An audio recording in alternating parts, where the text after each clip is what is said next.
Pessoal, bom dia, boa tarde, boa noite, independente do horário aonde vocês estão, independente do horário, né, independente de aonde vocês estão assistindo essas aulas, né. Então essa é a nossa oportunidade. Vou me apresentar novamente. Meu nome é Kleber Magalhães Santos, sou professor aí de Direito Processual Penal. Estou trabalhando com vocês aí essas matérias para o concurso aí da área penal, posteriormente também concurso da área militar, certo? É, Sou policial militar da ativa, já atuei como advogado, já atuei aí no IEF, né, do Instituto Estadual de Florestas aqui de Minas Gerais, atuei também na Advocacia Geral do Estado também, já passei em 4 concursos públicos, né, sou apaixonado aqui pelo estudo, né, e por essa matéria, então estou aqui com vocês aqui e vamos para a nossa aula. Essa é a nossa segunda aula e nós vamos tratar aqui sobre ação penal, certo? Sobre a ação penal. Então sejam bem-vindos aí de volta aí. Na primeira aula aí nós vimos os princípios fundamentais do direito processual penal, certo? E agora nós vamos falar de um dos temas aqui mais importantes, né? Que é a ação penal, certo? E aqui a pergunta central aí desse estudo, né? A pergunta central desse estudo: quem tem o direito, né, de levar uma infração penal ao judiciário? Quem que vai levar essa notícia crime? Quem que vai é, quem que vai acionar, né? Quem vai impulsionar isso aí ao judiciário? Então vamos entender aqui as espécies, né? Os princípios que regem, né? E as pegadinhas de concurso público, certo? Primeiro aí nós vamos falar do conceito, né? Voltar aqui o slide aqui. Senhores, a ação penal é o direito, né, de provocar a jurisdição para aplicação da lei penal, certo? A gente vai aplicar o Código Penal ao caso concreto, certo? Sem ação penal, né, o juiz ele não pode agir por conta própria, né? O juiz não pode agir. Ele não pode agir aí de ofício, certo? Sem a ação penal. A ação penal que vai aí cutucar o juiz, né? Então, um bizu de prova que a gente tem que lembrar é sempre do princípio da inércia, né, da jurisdição. Então, vamos lembrar aí, princípio da inércia da jurisdição. O juiz ele só vai agir quando provocado, né? E isso cai muito em provas.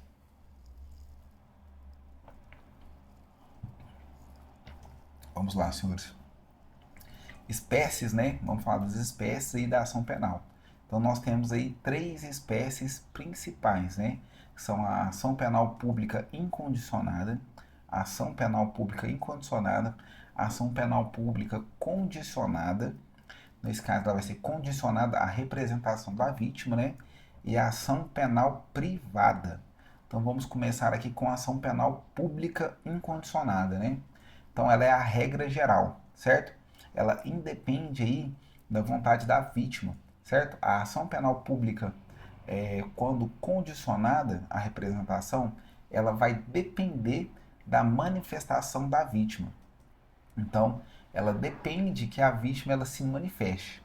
Nós temos também a ação penal privada, certo? Ela é a exceção, certo? Ela cabe, né? Ela deixa o direito, né, ao ofendido, né? O ofendido, certo? O ofendido ou o representante legal que vai propor aí essa ação penal. Então a gente tem que estar assim, atento também, senhores, às pegadinhas de prova. Ó. Ação penal privada subsidiária da pública, certo? Então eu acho difícil uma questão dessa aparecer no concurso onde pede conhecimentos jurídicos, né?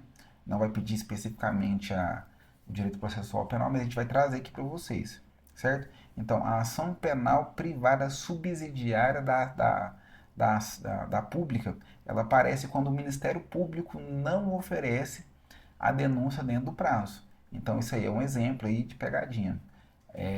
Falar aqui, senhores, também aqui a gente falou dos tipos, né, de ação penal pública, né? Então, aqui agora vamos falar também dos princípios, né? Acabou que ficou aqui. Os princípios da ação penal pública, senhores. Então, o princípio da legalidade. Então, tem que seguir a lei.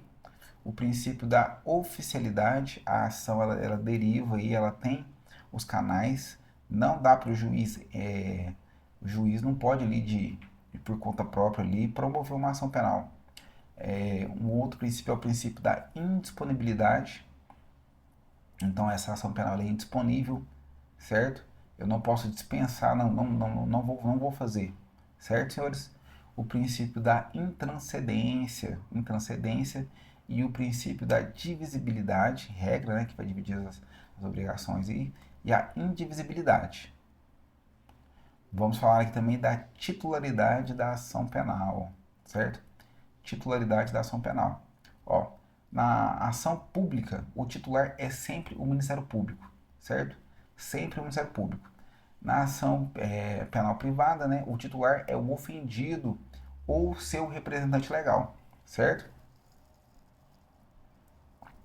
Na ação subsidiária, o ofendido ele assume a iniciativa, né? Se o Ministério Público ele for omisso, se ele perdeu o prazo, enfim. Então, se o Ministério Público ele por algum motivo, se ele se omitir, certo? A vítima ou seu representante aí vai poder propor essa ação. Então, vamos tomar cuidado aí, senhores, com os crimes, né? Os crimes de ação penal privada, né? O Ministério Público ele pode intervir, sim. Ele pode intervir, mas como custos legis, né? Ele vai ser ali um fiscal ali. Já caiu muito em prova aí, né? Como alternativa errada, né? Nós falamos aqui, vamos retornar aqui sobre os princípios, né? Os princípios da ação penal, alguns princípios, eles são clássicos, né? São clássicos e eles regem essa ação penal pública. Como eu disse antes, o princípio da legalidade, ele é obrigatório, o Ministério Público ele deve oferecer a denúncia, né, se houver os elementos mínimos em lei, certo? O princípio da oficialidade, só órgãos oficiais podem propor, como eu disse aí, Ministério Público, a vítima e algumas outras instituições aí não podem agir de ofício. O princípio da indisponibilidade, uma vez iniciado aí, não pode ser deixado, né? Não pode existir essa ação penal sem que motive, enfim. O princípio da antecedência, né? Eu falei também, só afeta o acusado, não afeta terceiros. Da divisibilidade, em regra geral, né? A denúncia ela pode ser parcial, certo? Ela pode ser parcial. A gente tem que prestar muita atenção, porque na ação penal privada vigora o princípio da indivisibilidade. É uma das diferenças aí mais cobradas aí. Sim? Falamos da titularidade da ação penal, certo? Aqui está o inquérito policial. Aqui nós vamos falar sobre a classificação. Vamos falar sobre a classificação da ação penal, certo? Vamos falar aqui da ação penal pública incondicionada, certo? A pública incondicionada. Eu falei, como eu falei para vocês, é a mais comum, né? Via de regra aí, ela é a regra do sistema. Ela serve de via de regra, é a regra do sistema. Ela independe da representação da vítima. Um exemplo aí, senhores, crime de homicídio. Até por questão lógica, e a vítima ela não vai poder aí entrar com essa ação, certo? Então, ela independe de representação da vítima, certo? O Ministério Público vai agir de ofício, certo? Uma pegadinha aí, se a banca disser que depende da representação da vítima, marca errado. Então, no crime de homicídio, a vítima está até morta, gente. Como que vai depender da representação da vítima? Para a gente poder pensar na hora da prova aí. Ação penal pública condicionada, certo? O Ministério Público, senhores, ele só pode agir se houver representação da vítima ou requisição aí do Ministério do Ministro da Justiça. Então, aí, ou a vítima ou o Ministro da Justiça. Vamos dar outro exemplo clássico aí, o crime de ameaça. Então, a vítima tem que propor, ela tem que requisitar. Vamos dar uma dica aí. A representação da vítima ela tem um prazo de 6 meses, a contar da ciência, né, da autoridade. Então, você foi lá, fez o boletim de ocorrência, o BO, e a partir desse momento que você fez o BO, conta-se aí 6 meses aí para você propor aí essa ação penal, sim? Também aqui, senhores, nós já falamos aqui da ação penal privada, mas a gente vai detalhar um pouco mais, certo? Ela é a exceção, a regra é a ação penal pública incondicionada. A exceção é a ação penal privada, certo? Ela cabe quando o ofendido, né, quando a vítima propõe essa queixa-crime, né? Então, ela pode ser também exclusiva, pode ser exclusiva. Quando ela é exclusiva, só a vítima, só a vítima só a vítima aí que pode propor, certo? Tem também subsidiária, quando o Ministério Público ele é omisso, a vítima ou os responsáveis, aí, os representantes aí podem propor, certo, senhores? E também tem a ação personalíssima, onde só a vítima sem a possibilidade de substituição, certo? Então é só a vítima, então é os casos aí de crime contra a honra, certo? Crimes contra a honra do presidente da República. Então só a vítima, né? Então atenção aí, a última ela cai pouco, alguma dessas cai pouco, mas quando aparece aí é fácil de cair, porque está bem nos pormenores aí. Então a gente vai explicar o básico aqui, você vai olhar aí no seu Código Penal aí, e no Código de Processo Penal, e os senhores vão tentar absorver também a letra de lei, tentar encontrar isso dentro da legislação, certo? Vamos falar agora também, senhores, das consequências aí da renúncia ou perdão, né? Aqui nós já estamos aqui no inquérito policial, né? Deixa eu encontrar aqui. Senhores, falando aqui, ó, sobre a renúncia e o perdão. Ó. Na ação privada, a renúncia ela extingue a punibilidade. Então, na ação penal privada, a renúncia, não, estou me renunciando aí.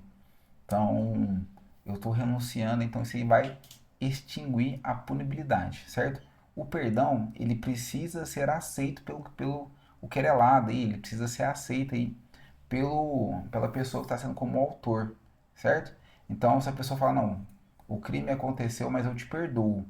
Então, aquela pessoa ali que está recebendo aquele perdão, ela precisa aceitar, porque essa pessoa ela também tem o direito, né?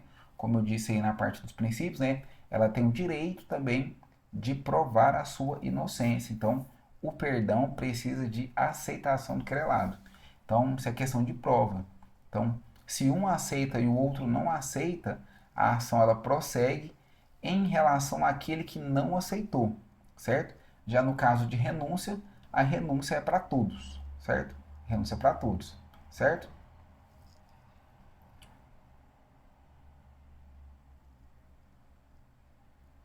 Vamos lá, senhores, então vamos encerrar aqui.